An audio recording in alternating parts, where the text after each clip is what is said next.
121種嘅危疾咧，我想問下同邊一種計劃一樣？係啦，唔該 NPC。咁其實咧，佢121種咧就同 NPC 一樣嘅。咁我都好想咧，因為有一次過出2隻新產品咧，我都好想咧幫大家諗下有啲咩同而家嗰啲一樣咧，等大家記少啲。咁大家記得啦 ，IG 咧係用一個全面核保，佢保嘅危疾咧係總共有121種，係同 NPC 係完全一樣嘅。咁所以我哋1260入邊第100%咧，頭先我所講嘅係80加100，咁而呢2個組合加埋咧，我哋有個最高嘅 cap 位就係100%。咁第二個部分咧，嗰900%點嚟咧，就係分別係我哋嘅癌症持續保障，呢度最高係800%。咁而突發嘅心臟病啦、中風嘅持續保障咧就400，咁800加400係1200，但係第二部分呢度咧，我哋都係 cap 咗900嘅。咁而第三部分啦，呢度頭先100加900咧已經講咗，頭先話最高嘅保障賠償咧係1000啊嘛，咁所以大家就記得啦，點樣嚟1000嘅賠償。咁另外剩翻咧，我頭先話係最高總賠償金額係1260，即係剩翻260，點樣嚟咧？咁有80%咧就係嚟自我哋嘅復原保障，復原保障咧亦都係今次新嘅，每一次咧嘅復原賠償咧係20%，cap 咗4次，所以4乘20就係80，呢個就係個復原保障。咁另外啦，最後啦，咁就係個180點嚟咧，就係我啱啱所講首10年咧，我哋有個危疾加倍保障。咁其實咧就係講緊喺個 IG 入邊有個 double up， 咁就係180。咁所以咧呢度加晒咧就係100加900加80加180，咁所以就1260。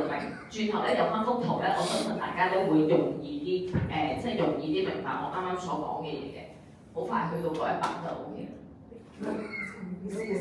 你試再撳啦，我而家再開另一個 file。我再你試下呢個再撳翻嚟。好啊，我開另一個 file。好，咁呢度咧就啱啱所講啦，咁大家記得100咧就係我啱啱所講嘅 NPC 入邊嘅危疾啊嘛，咁所以呢度我哋 cap 咗100，而另外後邊嗰900咧就係由800加400嚟嘅，咁呢度咧 cap 咗係900。而中間嘅復原保障頭先所講就係80%，我哋每一次咧嘅復原保障係20%，可以最多4次，所以就係有80%啦。咁而個危疾加倍賠償咧點嚟咧？呢一個記得係 IG 獨有嘅，咁佢180咧就係嚟自如果佢呢度做到100再加80個復原保障，咁呢個位咧就係100加80，所以180總賠償金額咧就係1260。咁頭先所講嗰個危疾加倍保障咧，記得係首10年咧，我哋會有個 double up， 因為以往咧 NBC 2 plus 咧得1.5倍嘅啫嘛，咁轉頭都會有個例子。咁呢一個圖咧就話咗俾大家知啦，咁就係我哋嘅同 NPC 嘅數目係一樣嘅危疾數目。咁啱啱所講個危疾加護保障咧，就係講緊首10年，如果佢有一個嚴重危疾啦，同埋個復原保障嘅話咧，我哋都係100% 嘅加倍賠償俾翻佢，又或者係一個早期危疾，或者係一個兒童危疾，我哋都係做到首10年係 double up。咁呢個就係啱啱解釋咗點解佢會做到100%，因為頭先所講佢第一部分藍色咧，即係121種危疾入邊，我哋 cap 咗100噶嘛，因為佢首10年仲會有個復原啊嘛，咁所以就有80，所以呢度加埋係180。嘅危疾加護保障，咁而原位癌方面嘅喎，咁呢個係其中一個 upgrade 咗嘅特色嚟嘅。咁以往咧，我哋好多時咧原位癌咧都係指定一啲女性嘅器官啦。咁而家嘅危疾咧，我哋就指定咗12種，但係 IG 同埋 IS 入邊咧，我哋都係放寬咗嘅，係冇指定嘅器官嘅原位癌。除咗大家喺個 PowerPoint 上面睇到呢4種 A、B、C、D 之外咧，咁其他我哋都係放寬咗嘅個原位癌。好，咁個復原保障啦，咁咧有3點咧要大家留意嘅，咁就係如果喺個嚴重危疾或者身故底下，而即係稍後而嗰個早期危疾啦，同埋兒童危疾咧，要同身故賠償或者個嚴重危疾咧，要相隔至少1年，同埋咧必須要係85歲之前嘅，咁呢一個咧先會做到個復原保障，同埋記得個復原保障咧要符合咗呢3點啦，同埋咧佢最多係80% 啫。咁呢度咧有個例子咧會俾大家睇翻嘅，咁受保人啦李小姐30歲，佢喺2025年5月咁就買咗呢一張單，咁咁佢分別咧，你其實睇到喺2036至2037年期間咧，佢有4次嘅早期危疾咧確診咗啊。咁我哋每一次做嘅時候咧，第一點大家留意翻，佢每一次確診咧，我哋係冇一個唔需要等候期。咁而個復原咧，大家記唔記得我啱啱所講啊？個早期危疾、兒童危疾同埋要同個嚴重危疾啦，同埋身故賠償相隔幾耐啊？最少1年。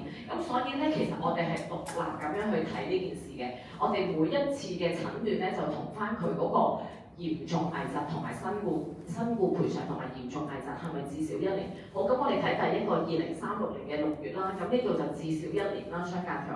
因為佢最尾嗰個2037 12月，去到佢2039年1月身故同埋賠償咧，呢度已經相隔咗1年。咁即係話之前嗰4次咧，佢都係已經相隔咗最少1年。咁喺呢個情況底下咧，佢每一次我哋賠償咗嘅早期危疾咧，佢都可以再有一個復原保障。咁所以當佢喺2039年1月咧有身故或者確診咗嚴重危疾嘅時候咧，一開頭應該就要賠100% 嘅嚴重100% 嘅名義金額啦。呢度有冇問題？咁同以往一樣啦，你賠以往再之前賠咗嗰啲，我哋就要減翻啊嘛，因為佢有4次嘅早期危疾，我哋就減翻80% 嘅早期危疾，即係減咗80% 嘅名義金額。但係因為佢每一次確診嘅時候咧，同佢最後一次嘅嚴重危疾同身故都相隔咗至少1年，所以大家見到咧第3項嗰度我哋加翻80% 俾佢，就係因為佢攞足晒個復原保障，咁所以我哋係100減80加翻80，所以喺呢個 case 底下咧，佢係100% 攞翻個名義金額嘅，得唔得？好，咁我哋到第2個例子咯喎。第2個例子咧，其實同頭先一樣，佢都係李小姐30歲。咁但係咧，我啱啱所講，佢每一次去確診嘅時候咧，我哋係每一次去睇同佢最後嘅嚴重危疾同身故噶嘛。咁但係我哋睇最後一次嘅時候，佢個肺原位癌咧10月同2036年嘅10月同2037年嘅9月就係啱啱爭咁1個月。咁所以佢最後嗰次咧，其實係做唔到個復原保障俾佢嘅。但係之前嗰3次其實佢都至少1年啊嘛。咁所以我哋呢度咧就係100% 嘅名義金額減咗佢80，因為賠咗4次嘅早期危疾，跟住我哋再加翻其中3次咧，佢都可以做到個復原。咁所以喺呢個 case 入邊咧，佢賠到嘅名義金額咧就係80%。咁呢個大家聽完呢2個例子，明唔明個復原保障係點做啊？明㗎係嘛？好啦，咁到呢個例子咯喎，咁李小姐30歲，但係佢去到講緊佢86歲嘅時候咧，相隔咧已經唔止1年啦。咁呢個 case 咧，佢係冇得做個復原保障嘅，咁知唔知點解？係啦，因為佢過咗85歲，咁所以你見到咧做呢3個例子咧，就包含晒啱啱所講嘅嘢啦，就係要個早期危疾啦，同埋兒童危疾，咁佢都必須要最少相隔1年，同埋咧講緊佢一定要係85歲前去發生呢件事嘅，先可以賠到。咁當你見到呢個人佢即係佢確診嚴重危疾或者身故嘅時候係86歲，大家就唔需要再考慮啦。佢就係直接將個名義金額減翻之前賠償過嘅2次嘅早期危疾，所以我哋就係100減40，所以就係60% 嘅名義金額。好，咁呢個咧，另外就係一個產品特點啦，就係一個我哋 upgrade 咗嘅。咁就頭先所講啦，以往咧我哋淨係得癌症可以做到嘅啫，而家咧我哋喺個突發性嘅心臟病同中風咧都可以做到。咁呢個咧係第5個產品特點嚟嘅。咁首先係如果喺個癌症確診嘅時間咧，喺作出咗嚴重危疾賠償之後咧，其實每一次我哋嘅名義金額係100%。當1年之後咧，其實佢就會啟動咗個持續治療保障。咁呢個持續治療保障咧，包含咗啲咩咧？就分別係積極治療啦，同埋晚期護理。咁我哋每一次上限咧都係100%。咁而最高咧個名義金額係800，咁即係話有8次啦。同埋記得每一次咧要最少隔12個月先可以賠1次嘅。咁而喺黃色呢一邊咧，佢咁樣睇咧，我哋都係 cap 咗，因為你見到100加800㗎嘛。咁所以我哋1同埋2咧個名義金額咧，我哋都係 cap 咗係800呢個位嘅。咁而突發性嘅心臟病同中風啦，就係以往咧我哋好多時就係話係癌症有，但係我哋今次喺心臟病同中風咧入邊都會有嘅。第一 part 啦就係個守護保障先，咁佢都係每一次100%，我哋 cap 咗4次，咁就係最高名義金額係400%。咁而所有嘅確診咧都係至少相隔1年。咁而個持續治療保障啦，咁就係我哋就係頭先所講市場首創嘅。咁我哋咧而家根據嘅咧就係講緊一啲，只要佢符合到嘅複雜手術表同埋大型手術表嘅其中一項咧，咁我哋已經可以 claim 到俾佢㗎啦。咁而呢一個我哋而家係根據參照緊我哋現時有嘅 VHIS 入邊嘅59種嘅複雜手術啦，同埋149種嘅大型手術。但係留意翻，我哋而家係根據 VHIS 去做㗎嘛。如果稍後咧 VHIS 咧入邊嘅 definition 咧又 update 都好，我哋唔會跟住去 update 嘅，咁所以呢個位要留意翻。咁另外啦，頭先所講癌症持續治療保障入邊咧，有一啲積極治療同埋講緊個晚期護理，咁又係啲咩咧？積極治療咧，我哋就係講緊一定要係就癌症嘅干預治療啦，同埋係一啲必須要嘅治療服務，同埋咧同埋係唔包括一啲未經證實嘅醫療成效嘅治療嘅。咁呢個就係個積極治療嘅 definition。而晚期護理咧就係講緊一定要喺醫院或者一啲註冊嘅善終院舍去接受一啲舒緩癌症症狀嘅治療，同埋咧要見到佢呢個癌症咧其實係惡化緊，而未有任何嘅治療可以控制到嘅，咁先係屬於我哋嘅晚期護理。咁係呢兩部分咧加埋咧，其實頭先所講係800加400% 㗎嘛，應該係1200，但係喺呢個成個第5點嘅產品特點入邊咧，我哋都係 cap 咗係900% 嘅，咁所以呢個位要留意翻，同埋咧一定要係保障去到85歲嘅啫。好，咁啱啱所講嘅積極治療同埋晚期護理啦，我哋都額外寫咗個definition 俾大家。咁呢個咧就係頭先所講啦，都係根據咗 VHIS 而家59種嘅複雜手術同埋149種嘅大型手術咧，我哋做翻一個參考嘅。好，咁另外啦，呢一個咧個持續保障我哋都係 upgrade 咗啦。咁點樣去做咧？呢一個咁我哋首先睇癌症嗰 part。如果當佢咧一開頭個確診癌症咧非癌症，即係第一次唔係癌症嘅話咧，佢已經可以 cap 到100%。咁但係之後咧佢嘅持續保障咧，我哋就可以 cap 到700%。如果佢首次確診咧已經係一個癌症嘅話咧，佢就直接可以 cap 到800%㗎啦。而突發性嘅心臟病咧，我哋呢度就係最高可以去到400%，但係留意翻我哋呢一度咧喺嗰個持續保障入邊，但係計翻佢第一次去 cap 嘅時候咧，加翻佢一開頭嘅100%，所以點解我哋可以做到高達900%？就係喺呢一個位900%再加翻100，咁所以佢最高咧其實係總共可以攞到1000%嘅名義金額嘅。好，咁呢度咧有2個例子喎。好多時咧，同事而家出 IG 嘅時候都會諗啊，咁點樣可以即係同 NBC2 Plus 做個比較咧？咁我哋一齊睇呢個例子啦。咁呢一個咧就係35歲嘅男人非吸煙，佢買咗一份25年工嘅單。大家睇翻佢同樣保費咧都係港元嘅12000蚊。咁大家見到咧 IG 嘅名義金額咧就係255,625。咁而同樣嘅保費咧，其實見到 NBC2 Plus 嘅名義金額係高啲嘅，咁就係354223。咁我哋咧睇佢當第一年真係確診咗癌症嘅時候咧，佢就會有100% 賠償啊嘛。啱啱頭先上一個表就講咗啦，當佢首次係嘅話咧，佢就100% 作出呢個賠償。咁佢原本個名義金額咧係255,625。因為佢首10年去中啊嘛，咁所以記唔記得 IG 嘅特有嘅 feature 就係呢個危疾加倍保障，喺我哋首10年就額外有多100%，咁所以你見到佢第一年嘅賠償咧，其實係乘2嘅，咁就會變咗係51,1250。而 NBC2 Plus 咧，我哋係乘幾多啊？1.5，咁所以見到啦，我哋就將35,4223咧乘1.5。咁佢出嚟咧，第一年係多過我哋嘅 IG 嘅，就53,1335啦。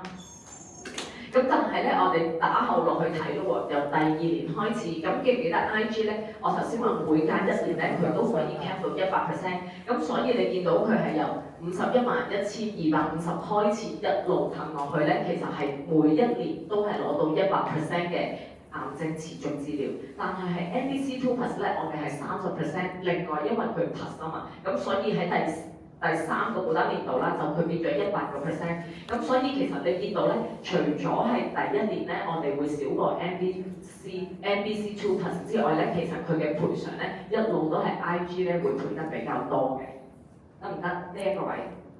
因為咧佢最大分別就係之後嘅賠償咧 MBC 2+ 咧得30%，而我哋嘅 IG 咧係一路 keep 住100%。你見到咧係其實佢呢度已經 cap 咗係98%嘅名義金額㗎啦。而我哋計埋 MBC 2咧，其實係160乘3啊嘛，所以呢度就係480。好，咁另外啦，心臟病頭先講話啊，如果符合一個大型手術啦，同埋我哋嘅複雜手術咧，其實佢已經可以做到一個叫積極治療，同埋我哋頭先所講嘅根據 VHIS 個手術啦。咁而呢個例子咧，我哋同樣啦，都係做翻用 IG 同埋用 MBC 2+。第一次佢係患一個早期危疾，我哋睇咗IG 先，咁佢患咗早期危疾，咁有20% 啦。咁而佢再中嚴重危疾嘅時候咧，同佢相距咧係1年啊嘛，咁所以佢就會有個復原嘅保障。咁即係話，除咗佢 cap 咗20%，然後中嚴重危疾嘅時候，應該係100%要減翻20%噶嘛。呢度得唔得？但係因為佢已經過咗，佢喺過咗1年，至少有1年嘅時間，所以佢都有翻個復原保障，即係100減咗20，再加翻20俾佢。所以咧係 IG 底下佢嘅首次嚴重危疾咧，其實可以 cap 到100%。咁但係我哋睇翻 MBC 2咯喎，因為咧佢同樣佢喺患早期危疾嘅時候，佢可以 cap 到20%。喺1年之後，佢中咗一個嚴重危疾，咁其實佢就係 cap 到應該100%，但係因為我哋喺較早前已經賠償咗20% 出嚟，所以呢個位佢淨係可以攞到80% 嘅名義金額。大家睇唔睇到第一個分別就係因為佢有個復原保障喺度啦。咁好啦，過咗幾年之後咯喎，咁同樣因為佢要通波仔啊嘛，咁我哋就發現呢條血管咧又有即係阻塞嘅情況啦，佢要再做一次通波仔。咁喺個 MBC 2+ 咧，正常就咁，大家唔好睇上面 IG 嘅例子。MBC 2+ 你做咗嚴重危疾之後再做，你覺得可唔可以 cap 到啊？係唔可以㗎。MBC 2+ 本身係唔可以符合唔到個 definition， 所以喺呢個位咧 MBC 2+ 咧係做唔到一個賠償嘅。但係因為 IG 我哋加咗個 feature 嘛，就係講緊佢用嘅。只要符合翻大型手術同埋複雜手術，因為通波仔咧，我哋係符合到個大型手術，咁即係佢即使中咗嚴重危疾之後，佢再同一條嘅血管再做手術嘅話咧，其實你見到佢都可以 cap 翻100% 嘅，咁即係話佢喺嗰個佢就會 cap 咗個持續治療保障，因為佢係同一條血管底下唔可以再 cap，咁所以係 MBC 2+ 係做唔到，但係IG 咧喺 IG 底下咧就可以做到呢個持續治療嘅。喺持續治療保障底下可以 cap 翻100%，得唔得？好，咁呢兩個例子咧就係講緊究竟 IG 同 MBC 2+ 咧，我哋做咗一個比較啦。咁另外喺個保費豁免嗰度啦，咁以往都係嘅，我哋做咗一個嚴重危疾之後咧，個保費係可以豁免，但係今次咧我哋 upgrade 咗就係講緊，如果做一個早期危疾或者兒童危疾底下，我哋都可以做到保費豁免，但係淨係保費豁免12個月啫，就唔係好似我哋嚴重危疾咁，往後嘅保費都可以豁免嘅。咁呢個位要留意翻。咁其實咧係 IS 入邊咧都做到個保費豁免嘅，即係早期危疾。咁你見到我就冇講晒都可以咧，因為咧係 IS 入邊咧係唔包括兒童危疾嘅，咁所以呢個位咧要留意翻。好，咁呢度咧，我哋都有個簡單嘅例子俾大家睇，究竟點樣做到一個保費豁免。咁30歲嘅受保人30歲張小姐，咁佢喺2025年5月咧都已經買咗張單啦，佢買咗我哋嘅 IG 啦，喺36至到39年期間咧，佢都係有4次嘅確診。咁我哋第一次啦，早期危疾確診，我哋咧就豁免保費係12個月。咁當佢保費豁免咗，即係佢2036年開始咧，佢都係唔需要再交保費。但係發現啱啱第13個月就係2037年5月，佢又再一次有個確診嘅早期危疾啦。咁所以咧，你見到呢個位咧，我哋又豁免咗12個月，如此類推，去到2039年5月豁免咗12個月之後，啱啱好佢就中咗一個嚴重危疾，所以佢呢段時間咧都係之後係仍然唔需要交保費。咁如果喺呢個例子底下咧，其實張小姐咧喺2036年5月開始咧已經冇交過保費㗎啦。但係佢喺呢段期間，佢因為有呢隻 IG 嘛，咁所以佢雖然係冇交過保費，但係佢仍然會得到個保障喺度嘅。好，咁第二個例子啦。咁我哋咧同樣都係張小姐，咁但係咧佢今次咧就喺第二次嘅時候咧，就係2037年5月，佢又係啦，中咗一個早期危疾，我哋可以豁免佢12個月嘅保費，但係咧佢唔係12個月之後喎，佢喺6個月之後，即係半年發現佢有第3次嘅早期危疾，咁就係早期嘅甲狀腺癌。咁呢個位咧，我哋就會由新嘅確診開始咧計起12個月，咁所以喺呢個情況下咧，就見到喺2037年開始咧，我哋只係豁免咗佢18個月嘅保費啫。因為如果大家相差嘅時間都係12加12咧，佢應該係豁免咗2年，就12個月嘅保費嘅。但係呢個例子咧，因為佢中間咧已經重複咗啊，咁所以咧當有再新嘅確診出現嘅時候咧，我哋就會用新嘅確診日期咧去取代翻現有嗰個。咁所以喺呢個情況咧，就係佢2037年11月中咗啊嘛，早期危疾，咁所以佢喺2038年嘅11月，佢就已經係重新再交嗰個保費㗎啦。好，咁啱啱所提及嘅就係我哋新嘅嘢啦，咁就係講緊咧，淨係喺 IG 入邊有嘅啫，咁就係一個中醫嘅癌症治療，咁我哋都係啦實報實銷，咁每一次咧都係最多係650蚊嘅港紙。每日最多可以 cap 到60次，咁另外咧有一個即係賣點咧，就係講緊無論你嘅金額咧係賣幾多都好，呢一個咧都做到，即係話即使你個名義金額可能係10萬咁樣啦，咁其實咧你都已經可以呢度 cap 到650乘60，即係39000蚊㗎啦。咁另外講緊嘅中醫治療咧，我哋係包括佢處方咗嘅中藥啦、針灸同埋推拿，我哋都係包晒喺入邊嘅。咁記得呢一個淨係得 IG 有嘅啫。好，咁至於身故賠償點樣去計算咧？我哋都會分開2部分，我哋都係計首10年同埋之後嗰10年。如果首10年嘅話咧，我哋就會用保費總和嘅220%，或者佢個名義金額嘅200%。我哋會用呢2個去做比較，以較高者為準。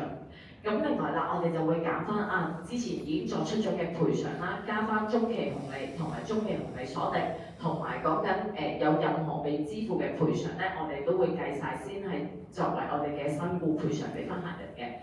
咁而呢一個咧就係首10年嘅計算。如果喺10年之後咧，咁你會見到個保費總和咧，我哋就變咗係110%，或者個保費名義金額嘅100%，同樣都係以較高者為準。好，咁呢度有個例子，咁就係受保人劉小姐30歲，佢就2025年嘅5月咧就將保單生效啦。佢喺確診嘅時候咧係2033年嘅5月，咁佢就患咗個早期危疾。咁早期危疾首先我想問下大家，早期危疾應該賠幾多啊？係啦，20%。咁所以第一個咧，我哋見到佢賠咗20%。咁喺2025年至到2033年期間咧，係多過定少過10年？少過10年，咁佢會有啲咩 benefit 啊？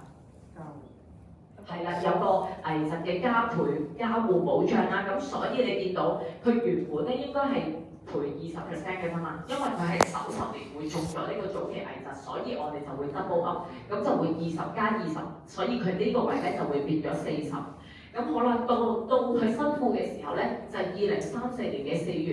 咁呢段時間咧，其實係少過1年，咁所以咧佢係唔會有個復原保障喺度嘅。咁首先呢啲位咧，大家明唔明點解冇復原保障啦？同埋點解會有個危疾加倍保障、加護保障？咁呢一個咧就係喺呢個例子入邊咧，就首先講咗點解有呢2樣嘢嘅出現啦。咁而我哋睇下點樣去計算咯喎，因為喺呢9年入邊咧，其實佢嘅總繳保費咧已經係294,588。咁頭先所講身故賠償咧，我哋會用佢嘅總保費啦，同埋個名義金額去比較噶嘛。咁我哋睇下咯喎，如果名義金額咧，因為佢個名義金額本身係80萬，我哋如果用200% 嘅話，即係佢係160萬啦。咁跟住我哋就睇下佢個總保費29,4,588，我哋就乘翻220%，咁即係話總共呢度咧係60幾萬。咁我哋咧就會用呢2個數嘅較高者為準，咁所以佢個身故賠償咧應該係攞160萬嘅。咁跟住我哋就再減翻佢作出咗嘅賠償，就係佢嘅作出咗佢嘅賠償就係個早期危疾啦。咁呢個早期危疾咧，首先減咗20%就係16萬，跟住同時間咧佢有個危疾加護賠償啊嘛，咁所以我哋會再減多16萬。咁總共咧佢喺呢個冇復原保障底下咧，其實佢就係攞咗128萬嘅，呢個就係個身故賠償。得唔得？好，咁第二個例子啦，咁喺個有個復原保障底下咧，咁我哋同樣啦都係咁樣去計翻。因為咧佢有個復原保障啊嘛，因為我哋睇到2028年嘅5月至到2034年嘅5月咧，佢呢度多過1年嘅時間啦，咁所以見到佢有個復原保障，咁我哋咧呢度就係佢當初減咗嘅40%，我哋喺個身故賠償嗰度會加翻2次16萬俾佢，所以見唔見到佢嗰個名義金額咧，直接就係用咗一個身故賠償咧，就係80萬乘200%，即係乘2，咁就變咗係160萬，我哋賠嘅身故賠償就係160萬俾翻呢位客人啦。好，咁呢個咧就係啱啱所講嘅 IG，咁我想問下，而家再睇翻呢幅圖，大家明唔明白點解？同埋我想問下啦，呢咁多格入邊有邊一格咧，淨係得 IG 獨有一格？復原咯。唔啱，交互係啦，交互，記得復原咧係 IS 都有嘅。哦。危疾交互保障咧係記得係淨係 IG 先有嘅，咁就係呢個位叫 double up 呢個位。咁其他咧我哋其實喺 IS 都有嘅，只係佢入邊保嘅數目同埋佢個名義金額唔同。咁如果大家已經明白 IG 嘅話咧，我轉頭咧就會一路講落去咧，就會講 IS 㗎。好，咁O 唔 OK？OK 咧就開始啦，講埋個 IS。咁好啦，咁如果咧大家就咁睇個中文名咧，可能有時會諗，究竟呢個係 IG 定 IS 咧？我都想幫大家記埋嘅。IG 咧同 IS 一齊出㗎嘛，我哋咧都可以諗，因為 IS 咧係一個簡易核保嘅方法，我哋就諗住個 S 咧就係 simplify underwrite， 咁所以咧記得 IS 咧就係我哋第2種會出嘅，就係用一個簡易核保嘅產品啦。咁佢有咩特點咧？其實你睇到呢個表咧，同頭先係非常之似嘅，但係佢中間嘅嘢咧就係嗰啲數字會唔同。咁而我哋嘅簡易核保咧，主要咧就係講緊癌症、中風、心臟病。咁另外啦，就係佢只會問3條問題去做簡易核保。咁個最高名義金額嘅保障咧，頭先 IG 咧係1000，而我哋今次 IS 咧就記得減一半，所以係500%。今次咧講嘅末期癌症預知賠償咧，淨係得 IS 會有嘅啫。咁而復原保障咧，兩隻都有嘅。咁所以呢個位咧，大家要留意啦。好，咁同樣咧都係同 IG 個表一樣嘅。咁但係咧，我哋今次就話啦，啲數字會唔同嘅。頭先咧第一部分嘅100%嘅名義金額咧，我哋就包含咗121種嘅危疾啊嘛，同 NPC 完全一樣。但係記得係 IS 入邊咧，我哋只係得13種嘅啫。咁就係3種嘅早期危疾。咁邊3種早期危疾啊？係咯，啱啱先講完咗，就係癌症、中風、心臟病啊嘛，呢3種就係我哋嘅早期危疾。另外10種嘅嚴重危疾咧，轉頭都會同大家講。咁而第一部分嘅100%咧，就由呢13種咧去組成嘅。咁而第2部分啦，就係400%咧，其實同頭先咧講緊個癌症持續保障啦，同埋心臟病、中風持續保障係一樣，只係見到個 percentage 唔同咗。頭先係800加400，我哋今次咧係400加400，但係我哋 cap 咗喺400呢個位嘅。咁至於復原保障一樣，都係80%，都係每次作出嘅賠償係20%乘4，咁所以80，所以呢度就係100加400加80，所以我哋加出嚟嘅 IS 咧總高達嘅總保障咧係580，得唔得？好，咁點解我哋成日都講話癌症、中風、心臟病咧？因為我哋根據2024年嘅報告啦，我哋睇到咧呢3種咧佔咗嘅理賠報告咧已經係92% 啦。咁所以大家人哋一問 IS 係主要保邊3種啊？就係我哋2024年 claim 得最多嘅癌症、中風、心臟病呢3種啦。咁個產品詳情咯喎，咁係關於個早期危疾咧，我哋頭先都講啦，就係有個原位癌，原位癌咧，我哋記得啦，都係同 IG 一樣，冇一個指定器官嘅限制啦。咁另外就係早期嘅惡性腫瘤同埋早期嘅甲狀腺癌，我哋呢一啲咧都係第一個原位癌咧，我哋就係由高達20%，我哋最多 claim 2次，其他咧各自都係20%，每個即係 claim 1次啫。咁所以見到加埋個復原保障咧就係高達80%嘅。咁第二啦，就係我啱啱所講話啦，仲有10種嘅危疾咧。咁喺呢個表咧，其實我哋10種咧都列晒出嚟。咁係分別咧就關於講緊係心臟病啦，唔係血管啦、血管疾病啦。搭橋啦、心瓣手術同埋一啲高血壓都係喺呢10種包晒喺入邊㗎啦。咁咁另外啦，我哋就係個末期癌症預知嘅服務咧，咁係 IS 獨有同埋亦都係新嘅。咁其實係講緊啲咩咧？咁即係講緊如果一開頭第一年佢中嘅癌症咧，已經係講緊第3、4期嘅話咧，我哋會預支翻嗰個賠償俾佢，即係話本身由第2年本身應該賠嘅，我哋就會喺第1年嗰度已經會賠償啦。又或者喺2年之內，佢由本身第1期或者第2期嘅癌症已經惡化到第3、4期咧，佢都可以 apply 到呢一個末期癌症預知嘅賠償。好，咁究竟點樣叫第3、4期咧？我哋以下咧都有4個 definition 咧俾大家睇翻嘅。好，咁呢度咧就係有個例子啦，咁點樣可以用到嗰個末期癌症啦？咁第一個例子上邊咧，其實就係講緊佢中咗第1、2期嘅話咧，我哋一開頭啦，首次確診，咁我哋就俾咗100% 佢，因為之後咧佢就1年後咧就會有一個癌症嘅持續治療啊嘛，咁所以每隔1年我哋會再俾多100%，咁所以如果佢中癌症第1、2期咧，你會見到咧佢最高賠償金額係500%。而一開頭佢中嘅危疾咧，已經係講緊癌症嘅第3、4期。大家見到喺第1年咧，佢已經係攞到200%，咁就係因為 apply 咗呢個末期癌症預知保障。咁其實第2年嗰度見到交叉咧，唔係代表我哋冇賠俾佢，只係我哋提早咗喺第1年賠償。咁之後第3年開始咧，佢亦都會做翻一個癌症嘅持續治療啦。咁見到我哋200加翻300，其實都係同樣最高賠償金額咧，去到500嘅。咁而呢一個末期癌症預知保障咧，淨係 IS 獨有嘅。好，咁呢度咧其實同頭先個表都好似嘅，但係咧因為我哋只係個 percentage 會唔同咗。咁喺癌症方面都係分開兩邊睇。喺癌症方面佢一開頭中咗個嚴重危疾嘅10項之中嘅其中一項啦。咁首先就會攞咗100%，咁之後咧就開始佢嘅末期癌症預知賠償。如果一開頭診斷係末期嘅話咧，咁我哋就已經可以預支咗俾佢。咁之後咧，佢嘅癌症確診同埋持續治療咧，我哋都係加埋俾佢。咁所以喺呢個位一係就300，一係就400，就喺頭先嗰個例子咧會做到俾大家睇，得唔得？呢個位呢個癌症咧，我哋就係一係咧就啱啱啦，100加400，所以會出嚟500。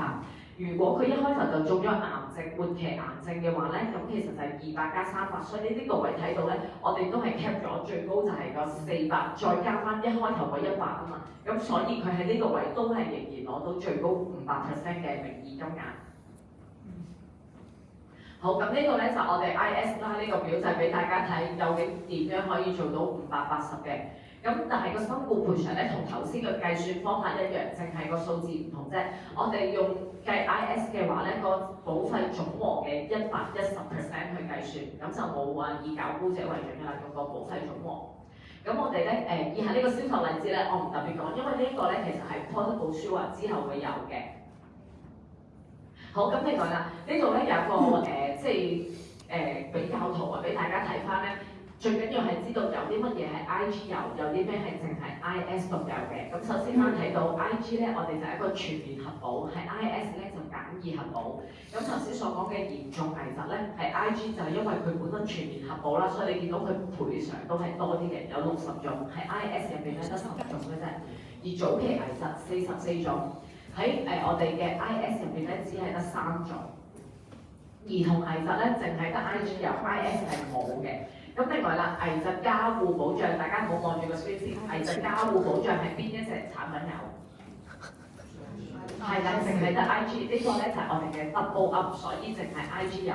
咁我想問下啦，末期癌症預知服務係邊隻產品有？係啦 ，IS。咁我相信大家已經記得啦。咁呢啲咧就係我哋所講咧，淨係獨有嘅地方。咁我想問下啦，中醫咧，癌症治療都有，家人都有。邊個話有最尾？呢個中醫最尾係啦，記得中醫咧淨係 IG 獨有嘅，咁所以呢啲位咧要大家留意翻。咁而個復原保障咧，兩樣都有嘅。嗱，呢度其實有嘅復原保障兩邊都有齊。咁咧其實保費豁免嗰度咧，頭先所講點解我話我冇講晒話IS 都有咧？記得係因為咧喺個保費豁免嗰度咧，係 IS 本身咧佢冇包過兒童危疾㗎嘛，咁所以即使係個早期危疾同埋兒童危疾咧，你見佢打咗交叉，因為佢本身冇包，所以佢淨係喺個嚴重危疾中咗嘅時候咧，佢先會做到嗰個保費豁免嘅。好，咁另外啦，我哋一路咧都冇講啲保費嘅，大家知唔知究竟 IG 同 IS 嘅保費咧係相差幾多啊？因為咧而家仲未出到好數，咁但係我哋咧大約都睇過 IS 嘅保費。大家首先我問下大家覺得 IG 會貴啲定 IS 啊 IG 覺得 IG 會貴啲啊？因為覺得補多啲嘅。但係唔係嘅，呢個 concept 就錯啦。咁咧，所以其實咧 IG 同 IS 相比咧 ，IS 係會貴少少嘅。個原因咧點解咧？因為咧佢係經簡易核保㗎嘛。咁即係我哋公司嘅重大風險係大啲嘅。咁所以咧 IS 嘅保費係會貴啲，但係貴幾多咧？我哋 check 過係唔多過10%嘅。咁所以咧大家唔使擔心就話會唔會太貴啊咁樣。咁所以 IG 同 IS 都係差不多嘅啫 ，IS 貴唔多過10%。咁另外咧就係、因為咧我哋有時喺度諗 IG 咧，因為佢全年核保，咁有機會都會加 load 嘅加。如果一加25%嘅話，其實 IS 係仲平啲添。咁另外有一樣嘢咧都想同大家講嘅就係咧，underwriting 咧都有講翻喺 IS 咧，我哋會經3條嘅簡易核保問題嘅啫嘛。咁如果咧即使佢過唔到都好，唔代表個客人咧其實買唔到 IG 嘅。咁我哋都希望大家咧真係，如果真係講完呢兩隻 product。佢 IS 做唔到過唔到個簡易核保唔緊要，都試 IG 係啦。咁另外咧，仲有咧就係、我哋4月28號就正式推出呢隻產品嘅時候咧，其實當日嘅下晝咧，我哋都請咗 underwriting 咧會嚟一個講座嘅，咁都會針對翻呢兩隻 product 會講翻。咁所以如果大家有預留呢個時間一齊出席呢個 underwriting 嘅講座，其實而家咧已經做咗個街啦，咁我呢個轉頭會再俾大家睇，就係、一啲常見嘅問題嘅。咁頭先所講話我哋呢個都係危疾計劃，咁同現有嘅危疾計劃咧，我哋係都有保留咗現有危疾計劃啦。例如佢有非保證嘅中期紅利、中期紅利鎖定，同埋個保費咧，我哋都係保證同埋水平式嘅。咁啱啱呢個咧就一開頭都已經講咗俾大家聽啦。咁而佢本身咧，我哋危疾計劃入邊有嘅優惠咧。IGIS 都會有嘅，例如 Manulife Move 嘅保費折扣啦、IPO 啦，同埋危疾病更新咧，而家咧係未有嘅，但係我哋係當出咗呢個 product 嘅時候咧，我哋會加翻呢兩隻產品喺危疾病更新入邊，再加上內地客人同埋香港嘅客戶買呢個保費係一樣。咁而啱啱所講啦，3月20號推出咗嘅癌症支援服務，即係例如藥物嗰啲，我哋都會加翻呢兩隻產品喺我哋嘅指定計劃入邊㗎啦。好，咁簡易核保問題啦，一路都講話有3條㗎嘛，咁個好處咧就係講緊即使客人咧有糖尿病，但係咧佢控制良好同埋個水平係7以下咧，其實係唔需要申報嘅。第二啦，就係講緊一啲類風濕關節炎，而佢冇影響到其他器官底下，係 IS 都係唔需要申報。另外就係講緊一啲常見嘅血液測試異常，係 IS 底下都係唔需要申報。咁另外甲狀腺啦、甲亢、甲減同埋咧一啲精神障礙啊、情緒障礙嗰啲咧，例如即係講緊而家好多時聽到嘅抑鬱啦、憂慮同埋 ADHD 喺經IS 底下咧都係唔需要申報嘅。咁所以咧，我相信大家咧而家睇翻可以諗翻轉頭，有啲咩客人咧當時係因為有呢啲嘅狀況底下佢過唔到，而家咧其實可以透過 IS 咧就可以幫佢買到一個危疾嘅計劃啦。咁另外啦，除咗頭先所講話唔需要申報嘅，因為咧係 IS 入邊咧，我哋有啲問題咧都豁免咗嘅，唔需要問，例如吸煙飲酒，另外身高體重，咁即係話佢個 BMI 嗰個唔會對佢呢個核保會有影響啦。另外頭先所講嘅驗血測試同埋情緒問題，就我啱啱所提及過嘅抑鬱啊、憂慮或者 ADHD 嗰啲，我哋都係唔需要申報。另外就係個家族病史都唔需要。咁呢啲就係豁免咗嘅健康問題。咁另外呢個表咧，我哋其實咧都係一個總覽嚟嘅，就話翻俾大家知，如果佢有呢啲病嘅底下，我哋都係唔需要申報，得唔得？有申報啲乜？會有嘅，我轉頭嗰3條問題咧，其實你睇完個3條問題，你就會發覺有啲人咧係真係買唔到㗎啦。咁呢啲好多時都唔需要申報咧，就係點解我哋想透過個簡易核保咧，都可以幫到客人可以買到嘅。即係先天嗰啲都唔使。先天性嗰啲都唔使申報。先天性，例如你係咪講緊即係譬如啦，自閉症嗰啲啦，係啦，小朋友。自閉症，但係因為啦，你記得我要 IS 咧本身唔保兒童嘅疾病㗎，咁所以要睇下個客人咧，佢想即係如果佢個小朋友真係想買 IS 嘅話，其實佢保唔到兒童疾病嘅。佢已經18歲啦嘛，有啲條件18。咁就可以咯，咁所以要睇下佢咩情況。因為我哋咧只有3條問題，嗱我會同大家高呼一次3條問題，但係要留意就係1、2、3條入邊，只要答咗是嘅話咧，大家就唔需要再做㗎啦，因為佢就過唔到個核保㗎啦。除咗1B，咁首先第1條，咁我就會問佢咯喎，咁佢係咪曾經咧確診以下嘅疾病，例如就係癌症啦、穴位癌啦、心臟病、中風、糖尿病。頭先我提及過，如果控制良好嘅糖尿病咧係唔需要申報㗎嘛，但係呢個情況咧我哋有寫明嘅。如果佢個糖尿病咧係7以上嘅話咧，同埋佢有繼續 follow up 嘅情況咧，其實佢答咗是嘅話咧，已經唔使去第2、第3條㗎啦。又或者係一啲人類免疫力嘅缺乏病症啊、愛滋病啊，呢啲全部都唔得。咁我哋落區嘅時候咧，都即刻有同事問啊，紅斑狼瘡咧得唔得？大家其實見到第1題嘅咧，佢已經過唔到㗎啦，因為係一啲人類免疫力。咁所以咧，大家咧，我知道大家咧會因為呢3條問題咧，就會諗翻好多嘅病徵究竟得唔得？只要咧大家睇，重複再睇1、2、3，佢究竟係答唔答到係否嘅話咧，咁其實佢就過到。同埋如果真係唔明即係有啲猶豫，究竟需唔需要申報咧？其實我哋都做咗一個常見問題嘅。咁另外啦，啱啱話 B 嘅話，即使佢 1B 入邊咧答是咧，我哋都會繼續俾佢去過呢個簡易核保嘅。但係留意翻 1B 入邊咧係問緊一啲腫瘤啦、息肉啦，咁我哋只係下4個器官啫，咁就分別係乳房、肺、大腸同埋甲狀腺。係。想請教星期咧一個簡單嘅提問，譬如話佢咧就膽固醇少少高，咁咧就濕咗20%，但係又唔使通波仔，即係其實係否嘅咯喎。係喎，有通波仔就要唔使通波仔。嗱唔緊要嘅，因為咧佢即使過到第1條咧，佢後邊其實仲有㗎，又睇埋第2、第3先，因為咧。後邊咧就會有一啲講緊過去12個呢一條咧，其實係冇個時間限制㗎嘛。咁即係總之佢過往確診嗰個咧，我已經係交叉咗佢㗎啦嘛。咁但係後面嗰啲咧，我哋係仲有啲係12個月同埋過去6個月嘅。咁我睇埋1B 嘅情況先，好快俾我講埋先1B。嗱，因為1B 咧講緊得4個器官，如果佢答咗是嘅話，我哋會俾佢繼續嘅。咁但係如果係1B，我答咗是咯喎，例如我就係講緊大腸息肉要切割咯喎，咁去睇第2題。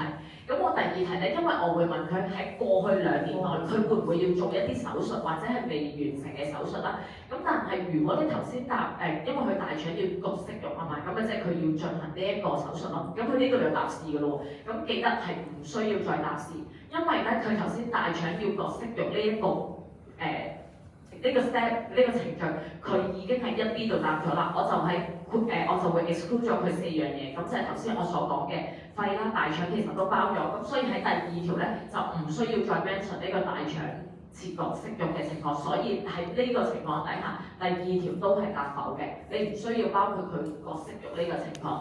咁呢度咧，其實我哋都包括咗好多嘢啦。咁即係講緊話要2年內，佢有冇即係被建議要做手術，或者有啲手術已經完成，但係咧佢要12個月內咧要再覆診，大家都要睇得好仔細嘅。又或者第 B 咧就係曾經以下做過檢查同埋有 follow up，因為佢下邊都真係好多嘅。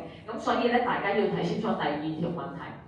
而第3條問題咯喎，就係今次睇要過去6個月內。咁頭先記唔記得我哋講過豁免咗咧？佢啲身高體重唔需要問㗎嘛。但係咧喺第3條嘅簡易核保咧，佢就會問啦。其實佢個體重有冇模糊減少咗？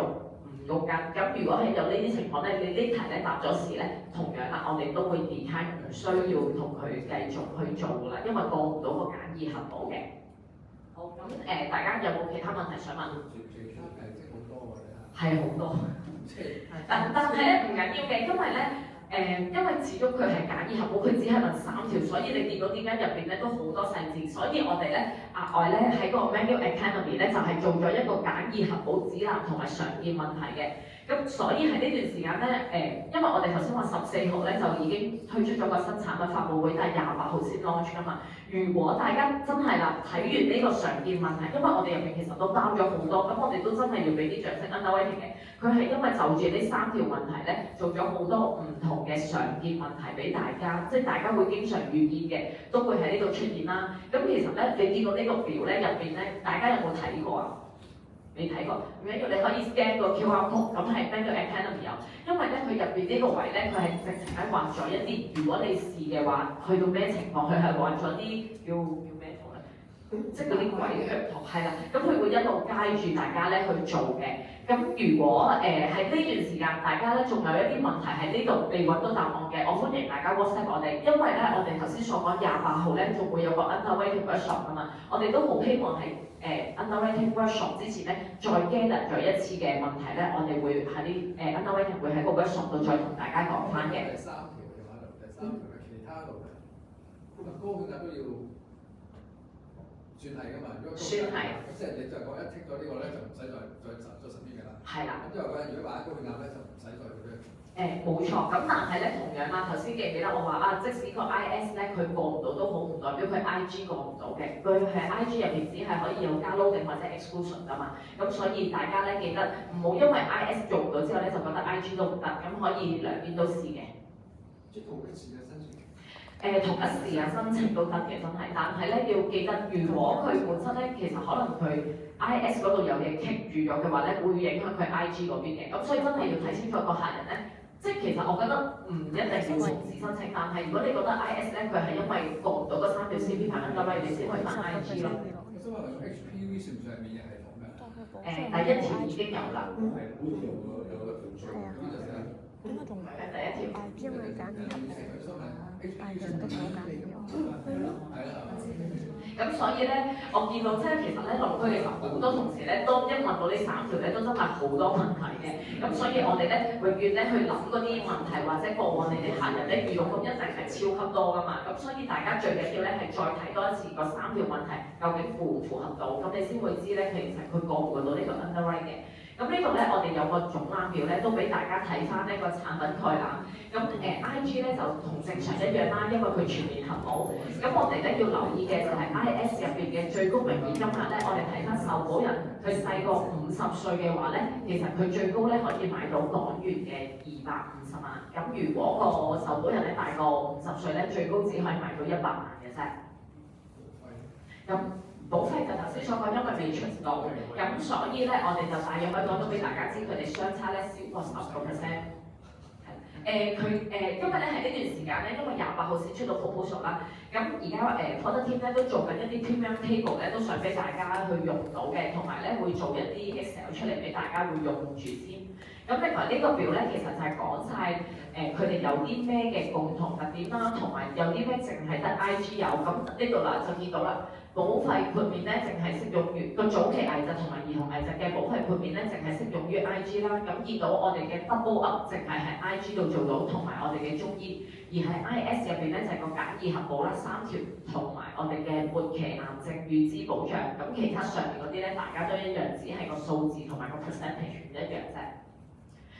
同埋記得啦，個 logo 就係我頭先講嘅，就係新常態係新音個新啦，作出一個賠償。所以我哋今次咧，其實喺呢兩隻產品入邊咧，我哋都係圍繞住呢個新常態去講嘅。咁市場咧都做咗一啲比較嘅。咁大家有冇聽過市場上有冇 CP underwrite 嘅危疾啊？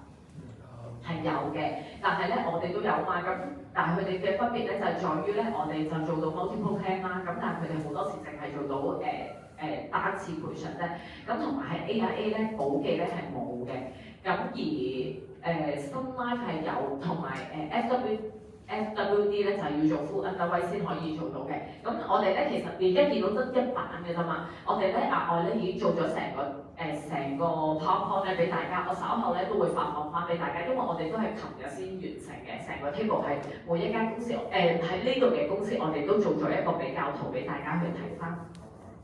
好，咁至於市場活動推廣咯喎，因為我想問下大家呢隻拖係幾時出？係啦，4月28，咁所以咧，我哋5月咧就正式咧會有好多唔同嘅推廣會即係廣告會做啦。咁分別咧就喺我哋洪水啦，同埋喺港鐵站咧就會喺啟德同埋喺金鐘。咁另外啦，的士啦，即使係綠的都好，即使係紅的都好啦，你都見到會變成紅的啦，因為我哋咧就會擺晒宏美嘅廣告啦，同埋擺我哋嘅藝術產品。咁另外啦，等巴士嘅時候咧都會見到我哋嘅藝術嘅產品啦。咁另外咧，一連串嘅同以往一樣啦，一推出嘅時候咧，我哋都做咗好多唔同嘅問與答啦，都有做咗一啲 one pager。我想問下大家有冇睇過啊？呢個即係一頁嘅解構。其實以往我哋出新 product 我哋都有做到嘅，今次咧同樣 IGIS 咧各自都分別有個 one pager，我會稍後咧都係俾翻 Sabrina 啦，咁再 share 翻俾大家。咁另外有啲銷售廣告我哋都已經做咗㗎啦。咁以往我哋嘅我頭先咧一開頭講嘅理賠報告咧，即係講緊2023年啊嘛，因為2024年嗰個未出嘅，但係正係因為我哋會推出呢隻新嘅藝術，咁我哋今次咧就會喺2024年嘅4月底咧就將會推出我哋2025年嘅4月底，我哋就會推出翻2024年嘅理賠報告俾大家嘅。咁呢個我就唔多講，因為佢咧呢啲分享同咧文語達同以往一樣咧，都係想俾大家同客人有互動。佢亦都咧擺咗好多唔同嘅情況啦，例如係有啲係年輕嘅夫婦啊、單身啊或者有家庭。咁如果大家咧未睇過呢啲 one pager 咧，都可以 scan 咗呢個 QR code 入邊都已經有齊㗎啦。咁呢個 one pager 咧就分別係綠色嘅就係 IG， 藍色嘅就係我哋嘅 IS 咧，兩個都已經做咗俾大家睇。咁銷售廣告都做咗啦，咁同埋頭先所講2024年嘅理賠報告將會喺4月底正式推出。咁呢